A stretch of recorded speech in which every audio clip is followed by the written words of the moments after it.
Hello' everyone, welcome back to my YouTube channel Poppy's creation. Friends, কি খবৰ আপোনালোকৰ? আশা কৰিছোঁ সকলোবোৰ ভালে আছে।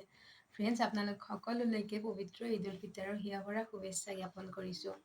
পবিত্ৰ ঈদে সকলোৰে জীৱনলৈ সুখ শান্তি কঢ়িয়াই আনক, সকলোৰে মনৰ ইচ্ছা পূৰণ হওক, সকলোৱে ভালে থাকক, সকলোৰে দিনটো ভালে যাওক, তাৰে কামনা কৰিছোঁ।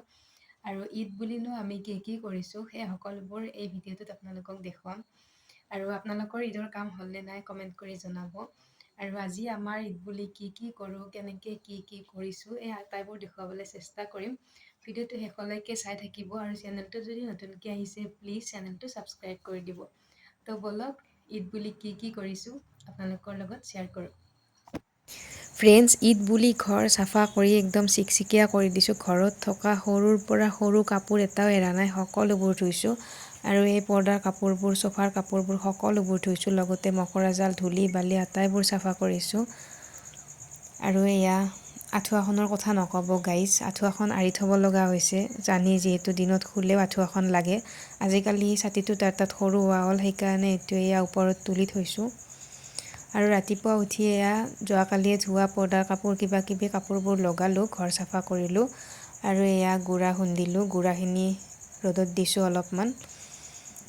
লগতে এয়া ঘৰৰ আমাৰ নহৰু ৰ'দত দিয়া আছে। আৰু এয়া ভাজি আছোঁ নাৰিকলখিনি ভাজি লোৱা হ'লেই পিঠা বনোৱা আৰম্ভ কৰি দিম। আৰু নাৰিকলখিনি চেনিৰে ভাজিছোঁ, মিঠাই দিয়া নাই। মিঠাই দিলে লাষ্টিংটো কম হয়, চেনি দিলে কেইদিনমান থাকে, ভালে থাকে। আৰু যিহেতু গৰম পৰিছে সেইকাৰণে। আৰু এয়া গৰম পানী বহাই দিছোঁ। লগতে এয়া আটা আৰু আটাত নিমখ দি দিছোঁ। এইটোৰেও এটা পিঠা বনাম। এই পিঠাটো একদম কমন, সকলোৱে চিনি পাওঁ, কিন্তু নামবোৰ সকলো জেগাতে বেলেগ বেলেগ। সেইকাৰণে মই এতিয়াই নামটো কোৱা নাই, পিছত বনোৱা হ'লে মই আপোনালোকক নামটো ক'ম। আৰু এয়া আটাখিনি মাৰি থ'লোঁ। আটাখিনিৰ লগতে মই কালজিৰাও দিছিলোঁ, সেইটো কথা ক'ব পাহৰিলোঁ। একদম গৰম পানীৰে মাৰি থৈছোঁ। আৰু এয়া নাৰিকল ভাজি হোৱাত মই পিঠা বনোৱা আৰম্ভ কৰি দিলোঁ। আৰু এয়া বনাই আছোঁ পিঠা। আগলৈ আৰু কি বনাওঁ সেয়া আপোনালোকক দেখুৱাই থাকিম, ভিডিঅ'টো শেষলৈকে চাই থাকক। গাইজ, এয়া পিঠা খৰিৰ জুইতে বনাই আছোঁ। গেছত বনালে চুলা একেবাৰে লেতেৰা হৈ যায়, সেইকাৰণে খৰিৰ জুইতে বনাই ভাল পাওঁ। এটা পিঠা বনোৱা হ'ল, এতিয়া আহিছোঁ 2 নম্বৰ পিঠাটোলৈ। আৰু মই যে কৈছিলোঁ আপোনালোকক আটা মাৰি থোৱা বুলি, সেইকাৰণে মাৰি থৈ দিছিলোঁ এয়া পিঠা বনাবলৈ। আৰু এই পিঠাটো সকলোৱে চিনি পাওঁ, কিন্তু সকলো ঠাইতে বেলেগ বেলেগ নাম আছে। আৰু আমি এই পিঠাটোক কি বুলি কওঁ এতিয়া আপোনালোকক কওঁ, আমি জোন পিঠা বুলি কওঁ। আৰু এয়া বনাই আছোঁ জোন পিঠা। আৰু জোন পিঠা প্ৰায় বনোৱা হ'ল। আৰু জোন পিঠা বনোৱা হোৱাত নাৰিকল শেষ হৈ গ'ল, সেইকাৰণে ভাবিছোঁ এয়া নিমকি বনাই দিওঁ সৰু সৰুকৈ কাটি। আৰু এয়া শাহুমায়ে নিমকি কাটি আছে। গাইজ, ঘৰত বনাই খোৱা বস্তুৰ সোৱাদেই সুকীয়া, তাতে যদি পৰিয়ালৰ আটাইয়ে মিলি বনোৱা যায় আৰু বেছি ভাল লাগে। আৰু আজি আমি ঘৰৰ আটাইয়ে মিলি বনাই আছোঁ ঈদৰ কাৰণে। আৰু এয়া চাওকচোন, হঠাতে নিমকিৰ প্লেনটো হৈ গ'ল। আৰু ইমান ধুনীয়াকৈ নিমকি ফুলিছে, ইমান ধুনীয়া হৈছে দেখিবলৈ, মানে দেখাতে ভাল লাগি গৈছে। আৰু হঠাৎ একো প্লেন নোহোৱাকৈ এয়া নিমকি বনাই আছোঁ, দেখিবলৈও ইমান ধুনীয়া হৈছে, মানে মনটো খুব বেছি ভাল লাগি গৈছে।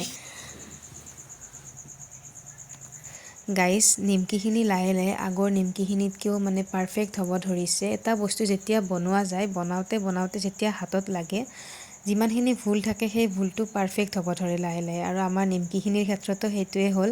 আৰু এতিয়া নিমকি বনোৱা হোৱাৰ পাছত এয়া মই বনাবলৈ লৈছোঁ কেক। গাইজ, কেক বনালেতো আৰু জানেই কিমান কি যা যোগাৰ লাগে, কিমান কি বাচন বৰ্তন লেতেৰা হয়। তো ইমানবোৰ দেখাই থকা নাই, আগতে কেকৰ ৰেচিপি দিয়া আছে মোৰ চেনেলত, আপোনালোকে চাব পাৰিব। আৰু এয়া কেকৰ কাৰণে মই চেনি, ময়দা, লগতে ৰিফাইন অইল, কণী, এই আটাইবোৰ লৈ এয়া ফেটি আছোঁ। আৰু এইখিনি ফেটি লোৱা হোৱাত মই ইয়াতে দিছোঁ এচামুচ কফি পাউডাৰ, কালাৰৰ কাৰণে দিছোঁ। আৰু এইখিনি মোৰ আৰু অলপ ফেটিলে হৈয়ে যাব। আৰু চাওকচোন, ইমান ধুনীয়া হৈছে কালাৰটো দেখিবলৈ। কেকটো কেনেকুৱা হয় নাজানো আৰু এইখিনি মোৰ ফেটি লোৱা হৈ গ'ল। এতিয়া মই ইয়াতে দিম ড্ৰাই ফ্ৰুইটছ। আৰু এয়া উলিয়াই লৈছোঁ ড্ৰাই ফ্ৰুইটছখিনি ধুনীয়াকৈ সৰু সৰুকৈ কাটি ইয়াতে দিম। আৰু এয়া চাওক, দি দিলোঁ মই। আৰু মই এইখিনি এটা সৰু চচপেনত দি দিছোঁ। এতিয়া এইখিনি খালী ঠাই ৰাখিছোঁ, যাতে কেকটো ফুলিলে এইখিনি স্পেচ লাগিবই, সেইকাৰণে জোখত দি দিছোঁ। আৰু এটা ডাঙৰ চচপেনত মই নিমখ দিছোঁ তলত, লগতে ষ্টেণ্ড এডাল দি এইটো বহাই দিছোঁ।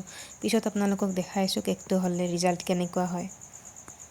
গাইজ এয়া কামৰ মাজতে ইফতাৰীৰো যোগাৰ চলি আছে। আজি লাষ্ট ইফতাৰী আৰু ইফতাৰীটো মিছ কৰিম।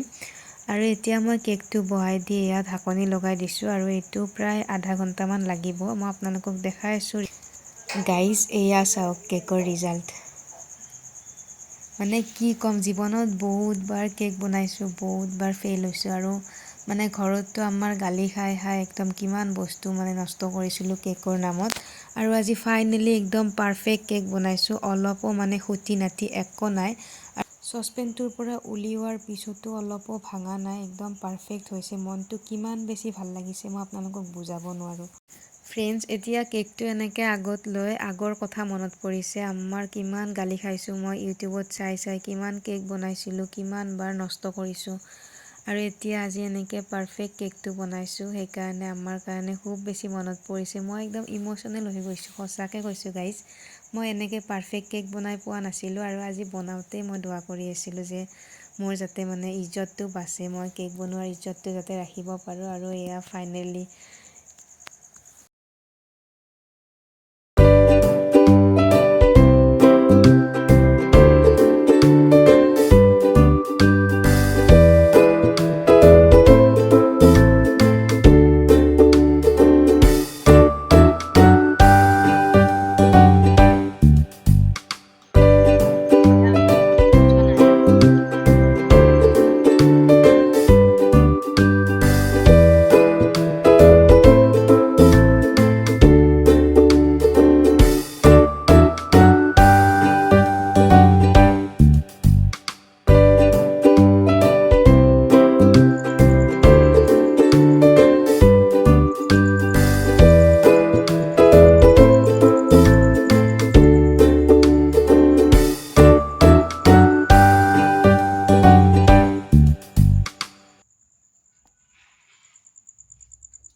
ফ্ৰেণ্ডছ, আজিৰ ভিডিঅ'টো এইখিনিতে শেষ কৰি দিছোঁ। ভিডিঅ'টো চাই কেনেকুৱা পালে কমেণ্ট কৰি জনাব, লাইক শ্বেয়াৰ কৰিবলৈ নাপাহৰিব।